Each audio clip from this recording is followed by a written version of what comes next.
I still remember the day my mother called me, her voice steady, her eyes full of that quiet wisdom only years and heartache can bring.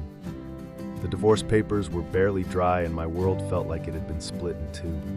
I kept replaying every moment, every argument, every what if and if only.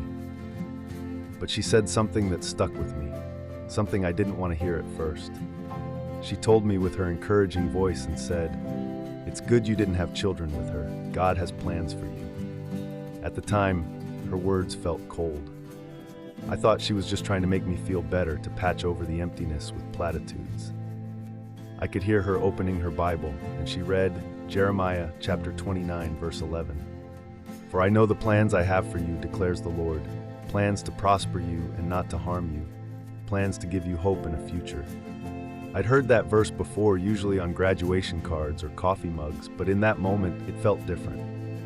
Jeremiah spoke those words to people in exile, people who had lost everything familiar, who were living in a foreign land, wondering if they'd ever find their way home again. This verse hit close to home.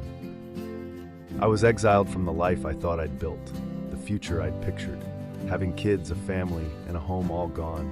I felt like I'd failed, like God's plans for me had been derailed.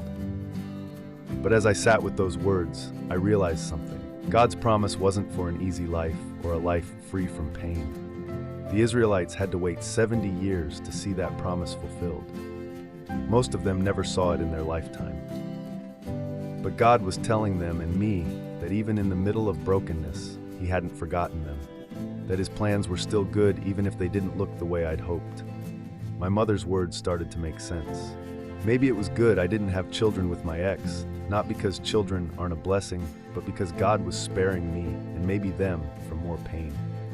Maybe God was clearing the ground for something new. Maybe, just maybe, this wasn't the end, but a painful and necessary turning of the page. Jeremiah chapter 29, verse 11. Isn't a guarantee that life will be smooth or that I'll get everything I want, but it is a promise that God is at work, even in the mess, that He can bring hope out of loss, a future out of ruins.